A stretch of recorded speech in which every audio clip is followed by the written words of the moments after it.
চালিয়াত Chandar matric পাশ করিয়া কলকাতায় আসিল কলেজে পড়িতে। আমাদের সঙ্গে তার বন্ধুত্ব জমিল। কিভাবে বন্ধুত্ব ঘটিল তার একটু ইতিহাস আছে। ক্লাসের মাঝামাঝি একটা বেঞ্চ এসে বসে, ধুতি পরিয়া ক্লাসে আসে। হঠাৎ একদিন দেখি তার বর্মিজ সাজ। আমাদের তাক লাগিয়া গেল। লজিকের ক্লাস শেষ হইতে আমরা 4-5 জনে গিয়ে তাকে প্রশ্ন করিলাম, হঠাৎ এই সাজে কলেজে এসেছেন যে? মৃদু হাসিয়া চন্দর কহিল, মানে পোশাকটা বদলাবার সময় পাইনি। এক জায়গায় নিমন্ত্রণে গেছিলুম, 10টা বেজে গেল, কাজেই সেখান থেকে সোজা কলেজে এসেছি। আমরা বিস্ময়ে পরস্পরের পানে চাহিলাম। মানে নিমন্ত্রণে আমরাও যাই, তা বলিয়া এমন বেশে? আমরা চন্দরের পানে তাকাইলাম সপ্রশ্ন দৃষ্টি। চন্দর বলিল, বর্মার যুবরাজ এসেছেন না গার্ডেন রিচে। আমার কাকা ছিলেন তার টিউটর। ভারী খাতির করেন আমাদের। সেইখানে নিমন্ত্রণ ছিল। শ্রদ্ধায় আমাদের চিত্ত ভরিয়া উঠিল। বর্মার যুবরাজের সঙ্গে এমন ঘনিষ্ঠতা, এ লোকের বন্ধুত্ব কাম্য। এর বন্ধুত্বের গর্বে লোক সমাজে আমাদেরও প্রতিপত্তির সীমা থাকিবে না। এমনি করিয়া আলাপ শুরু হইল। 2 হপ্তা পরে ধর্মতলার মোড়ে চন্দরের সঙ্গে দেখা। আমরা বায়োস্কোপ দেখিয়া ফিরিতেছি। রাত্রি প্রায় 8:30।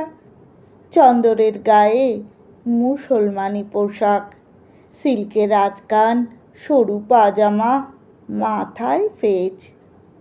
চিনিতে পারিলাম না। সে নিজে আসিয়া পিঠ চাপড়াইয়া ডাকিল, কিরে শত্রুঘ্ন? আমি কহিলাম, চন্দর। চন্দর কহিল, চলেছি খিদিরপুরে, ওয়াজিদ আলী স্যার শালির বিয়ে। আমার মামা তাদের ম্যানেজার, নিমন্ত্রণ। আমি কহিলাম, হেঁটেই? চন্দর কহিল, এ পথটুকু ট্রামে যাব, তারপর খিদিরপুরের পুলের কাছে নেমে একখানা ট্যাক্সি করব। তারা গাড়ি পাঠিয়েছিল, আমি বলেছি সন্ধ্যার পরে যাব। কাজ কি তাদের গাড়িতে গিয়ে? ভাববে ক্যাংলা, পেট ধুয়ে বসেছিল। শ্রদ্ধায় আমার মন এমন ভরিয়া উঠিল যে মুখে কথা ফুটিল না। চন্দর 1 পয়সার মিঠা খিলিকি নিল, একটু জর্দাও সেই সঙ্গে। তারপর চট করিয়া মাঠের দিকে চলিয়া গেল। পরের দিন কলেজে চন্দর আসিল। তার পরনে ধুতি, গায়ে একটা টুইলের শার্ট। আমি প্রশ্ন করিলাম, কখন ফিরলে কাল? চন্দর কহিল, ওহ, রাত প্রায় 1টা। আমার মনের মধ্যে এক প্রচণ্ড সমারোহের ছবি রঙিন বর্ণে ফুটিয়া উঠিতেছিল। নবাবের গৃহে উৎসব, নাচ, গান, বাজনা। চন্দর কহিল, নাচ হচ্ছিল। এক রাশিয়ান ডান্সার এসেছিলেন, আনা পাভলোভার মামাতো বোন হয় শুনলুম। কি নাচ নাচলে! Oriental style. সেই অজন্তার ছবি দেখেছ? আমি কহিলাম, দেখেছি। চন্দর কহিল, তাহলে আইডিয়া করতে পারবে। সুন্দর সেই ছবি। সঙ্গে বাজালেন একজন বাঙালি, তার নাম নৃপেন মজুমদার। ইনি আমার মামার কাছে সাকরেদি করেছিলেন এককালে, এখন রাশিয়ায় থাকেন। শ্রদ্ধার ভারে আমার মুখের কথা বুকের কোন গহন কোণে লুকাইল, তার পাত্তা পাওয়া গেল না। পরের দিন হিস্ট্রি ক্লাসে প্রফেসর আসেন নাই। আমরা তুমুল কলরব জাগাইয়া তুলিয়াছি। সত্য কহিল, ওহে, চন্দরের গুণের পরিচয় পেয়েছি। কাল আমার পিস্তত ভাইয়ের বাড়ি নিমন্ত্রণে গেছিলুম। সেখানে একটি ছেলের সঙ্গে আলাপ হলো। তার নাম অঘোর। অঘোর সেন্ট জেভিয়ারে পড়ছে। অঘোর বললে চন্দরের কথা, বলে তার মতো চালিয়াত ভারতবর্ষে পূর্বে কখনো জন্মায়নি। আমরা সকৌতূহলে সত্যর মুখের পানে চাহিয়া রহিলাম। সত্য কহিল, আগা গোড়া চাল, নবাব বাদশার কথা ছাড়া মুখে আর কোনো কথা নেই। জঙ্গি শহরের নবাব কোতোয়ালির রাজা ওদের ভারী দোস্ত। আমি কহিলাম, বর্মার যুবরাজের গল্প তাহলে ভুয়ো? সত্য কহিল, বিচিত্র নয়। আমার ভাই গোড়ার থেকে সন্দেহ হচ্ছিল। আমরা অভিসন্ধি পাকাইতে বসিলাম বিরাট কৌতুকের উদ্দেশ্যে। বরুণ কহিল, আমাদের ছাপাখানা আছে, আমি ব্যবস্থা করব। বেশ। 4 দিন পরে একখানা খবরের কাগজ হাতে বরুণ আসিয়া ক্লাসে দেখাইল। তাহাতে একটা কলমে ছাপার অক্ষরে লেখা, বর্মার যুবরাজের গৃহে আজ সন্ধ্যায় মস্ত পার্টি। সেই পার্টিতে নাচ গান বায়স্কোপ ম্যাজিক প্রভৃতির আসর বসিবে। এই আসরে গান গাহিবেন শ্রীমান হরিসখা মিত্র। হরিসখার বয়স 10 বৎসর মাত্র। এই বয়সে কালেয়াতি গানে শ্রীমান আশ্চর্য পারদর্শিতা লাভ করিয়াছে। খবরটি চন্দরকে দেখানো হইল। চন্দর কহিল, ও হ্যাঁ, আজ পার্টি আছে বটে, আমি যাব ঠিক করে রেখেছি। তবে ছোট বোনটার বড্ড অসুখ চলেছে। বরুণ কহিল, এই হরিসখা কে জানো? আমাদের সত্য সখার ছোট ভাই। চন্দর শুধু কহিল, ও। কাগজখানা টানিয়া সে দেখিল। কাগজের নাম দ্য রাঙ্গুন চারিবাড়ি। সত্য সখা কহিল, এক কাজ করলে হয়, আমার ভাইকে ওরা নিয়ে যাবে সন্ধ্যার আগেই। আমি অত আগের থেকে যেতে চাই না। তা চন্দরবাবু, আপনি কখন যাচ্ছেন? চন্দর উদাস মনে কহিল, আমায় 5টায় যেতে বলেছে, তবে বোনটার অসুখ। সত্য কহিল, আমি মোটর নিয়ে যাবক্ষণ আপনার বাড়ি। সে রাত 8টায়। হরির গান হবে 8:30টায়, তারপর 9টায় নয় ফিরে আসব।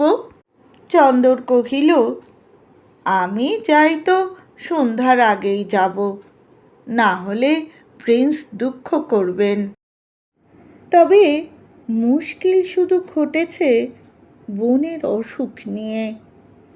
যদি কোনো রকম কমপ্লিকেশন হয়, কদিন ভারী শোরগোল যাচ্ছে কি না।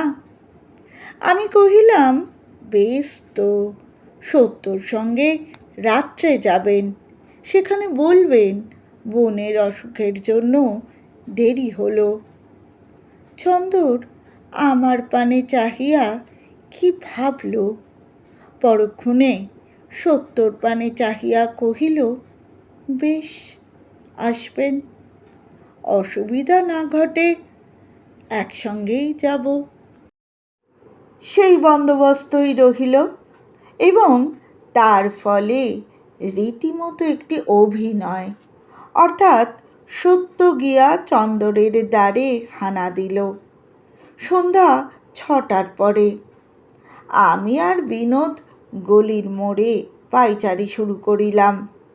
এই পায়চারির অন্তরালে গিয়া চন্দরের বাড়ির বাহিরের ঘরে উঁকি দিয়া কখনো দেখি সত্য একা বসিয়া আছে, কখনো দু একটি ভদ্রলোকের সঙ্গে কথা কহিছে, কখনো একটি ভৃত্য আসিয়া জলের গ্লাস আগাইয়া দিতেছে। সে যা হোক, এক জায়গায় আরামে বসিয়া আছে। আমার আর বিনোদের পা টাটাইয়া উঠিল। এমন করিয়া কতক্ষণ মানুষ পায়চারি করিতে পারে?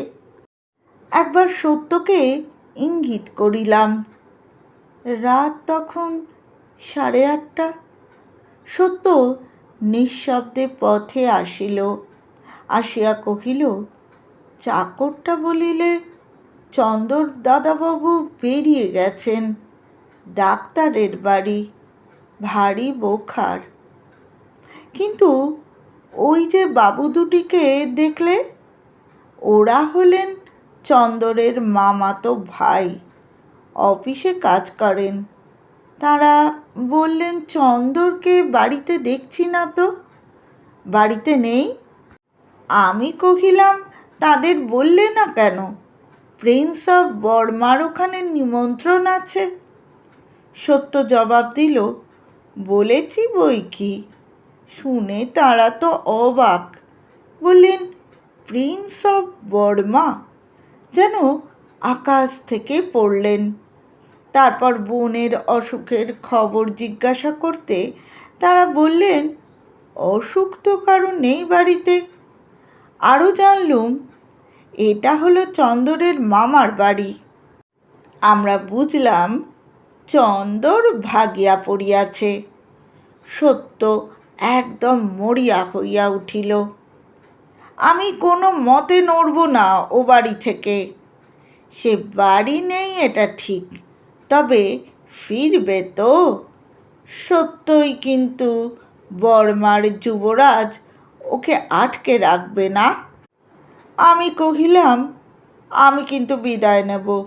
বেশি রাত হলে বাড়িতে শেষে ঢুকতে পাবো না, বড়দা ভারী স্ট্রিক্ট।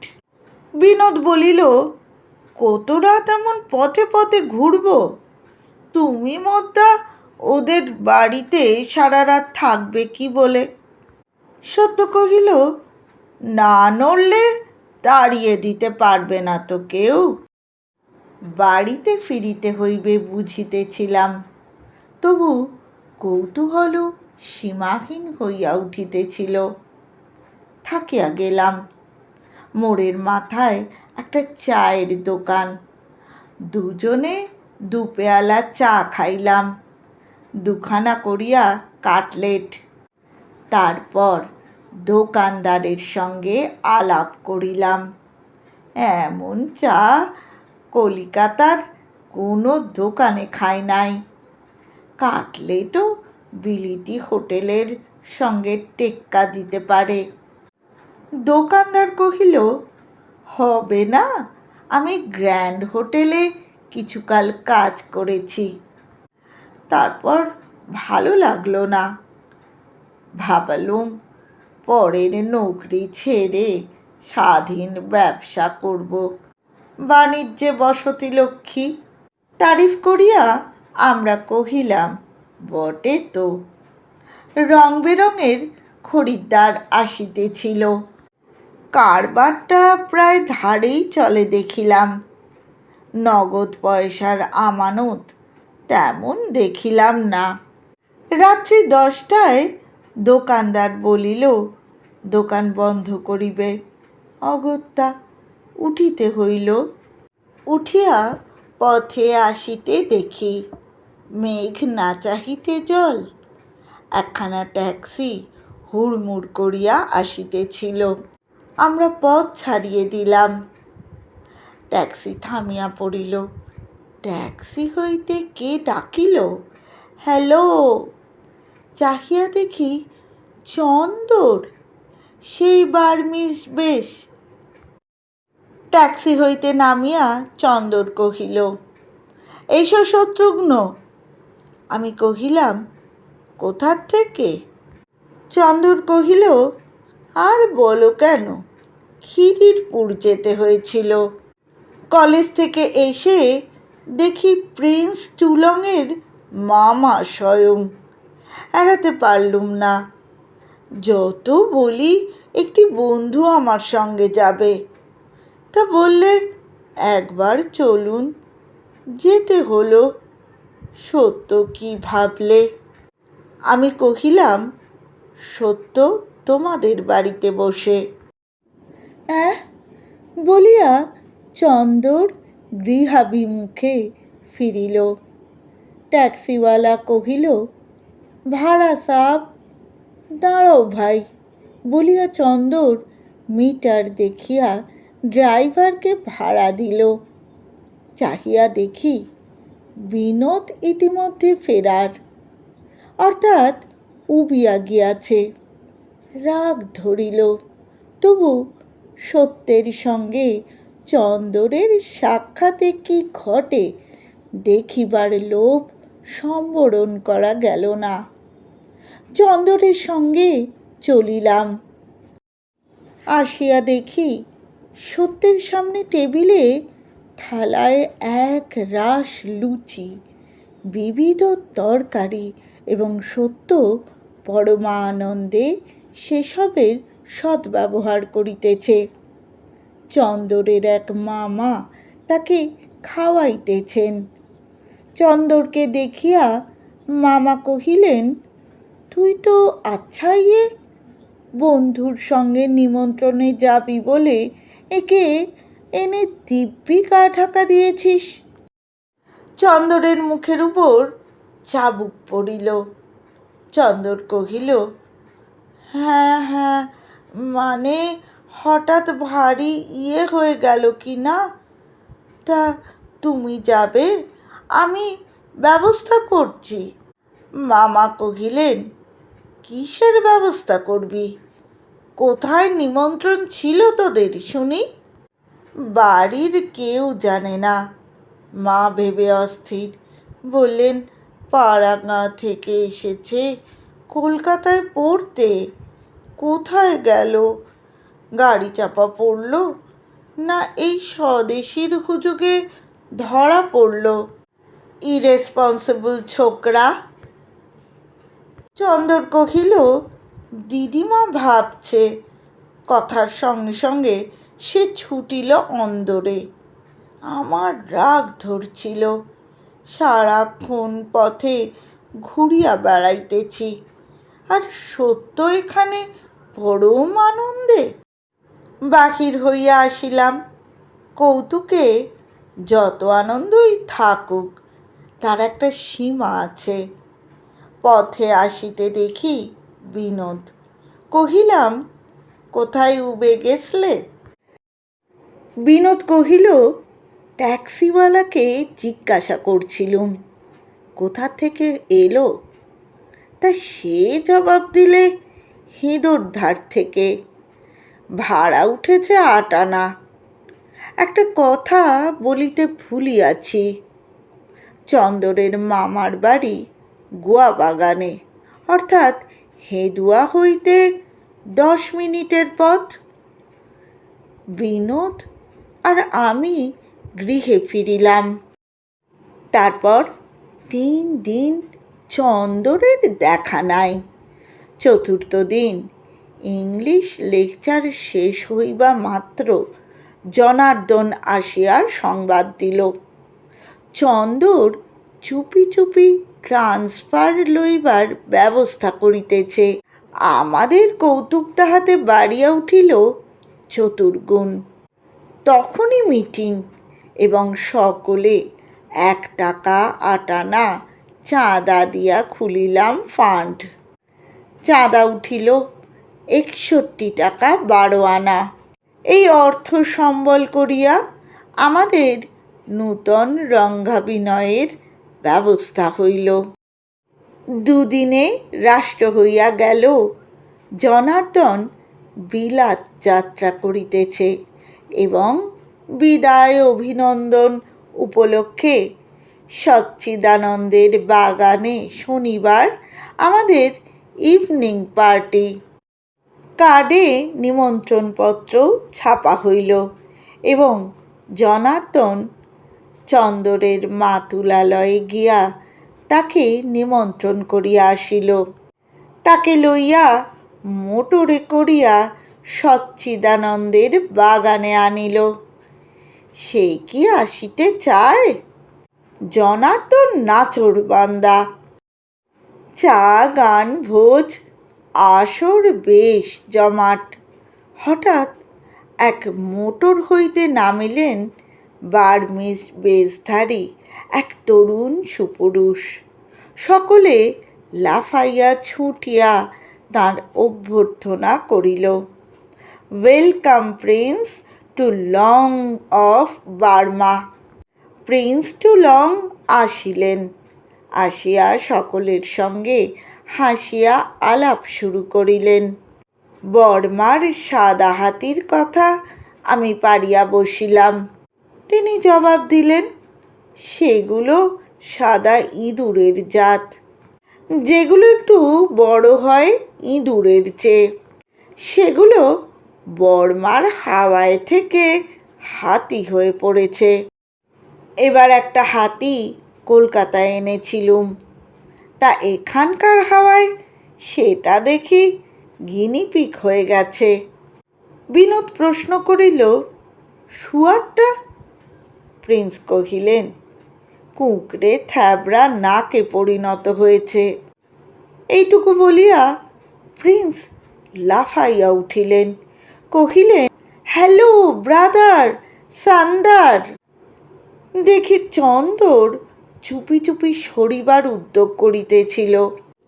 প্রিন্স তাকে দেখিয়া বীর বিক্রমে তার উপর ঝাঁপাইয়া পড়িয়াছে। প্রিন্সের কবলে চন্দর কুকরাইয়া যেন কেঁচো। প্রিন্স কহিলেন, ওহে সান্দার, I have graced the party for you. তারপর তিনি বহু কথাই বলিলেন। সান্দারকে না লইয়া তিনি বর্মায় ফিরিবেন না। সেখানে স্পোর্টিং সিজন শুরু হইতে বিলম্ব নাই। বড় লাট সাহেব যাইবেন, তারপর নেপালের মন্ত্রী, তবে লর্ড উইলবারফোর্স। চন্দর একেবারে স্পিকটি নট। আমি কহিলাম, চন্দরের মুখে কথা নেই যে? চন্দর কহিল, ভয়ঙ্কর মাথা ধরেছে। প্রিন্স কহিলেন, আমার গাড়িতে নেংটি ইঁদুরের আচার আছে, খাসা জিনিস, মাথা ধরায় জেনাস্প্রিনের চেয়েও উপকারী। আমাদের উচ্চহাস্য এ কথায় গগনভেদী হইয়া উঠিল। চন্দর মিনতি করিল, আমায় যেতে দাও, মামার অসুখ। প্রিন্স কহিলেন, না না, ভালো, মামাবাবুকে দেখে আমি এখানে আসছি। এমন ব্যাঘ্রবের মধ্যেও চন্দর চোরা প্রিন্সের পানে চাহিতে পারে না। প্রিন্স কহিলেন, আমায় চিনিতে পারছ না ফ্রেন্ড? সন্দেহ হচ্ছে? Well, see. বলিতে বলিতে প্রিন্স মাথার ফ্যাটা খুলিয়া চুলগুলো ধরিয়া টান দিলেন। অমনি রবারের পাতলা খোলস মুখ হইতে অন্তর্হিত হইতে দেখি মুখোশের আবরণে বন্ধুবর শ্রীযুক্ত বিনোদচন্দ্রের মুখ। বিনোদ কহিল, আমার দাদা ফিল্মে অভিনয় করে, লঞ্চানির বই পড়ে মেকআপ শিখছে। আমি তারই মুখোশ চুরি করে প্রিন্স টু লং সেজেছিলুম। চিনতে কষ্ট হয়নি চন্দরবাবু? আর চন্দরবাবুর মুখ মরার মতো সাদা। বেচারি চন্দর পরের দিন ট্রান্সফার সার্টিফিকেট লইয়া কলেজ ছাড়িয়া দিল। আর মা তুলালয়ে সংবাদ লইয়া জানিলাম সে হাজারিবাগের কলেজে গিয়া ভর্তি হইয়াছে। তারপর 5 বছর কাটিয়া গিয়াছে। জানি না চন্দর আজ কোথায়। তবে পাঠক পাঠিকার মধ্যে কেহ যদি তার দেখা পাও তো একটু মমতা করিও। তাকে এমন নির্মম কৌতুকে দেশত্যাগী করিও না। বেচারি মিথ্যে কথায় কাহারও ক্ষতি করে না, নিজেই শুধু কৌতুকের ফোয়ারা হয়। কাজেই সে একান্ত কৃপার পাত্র।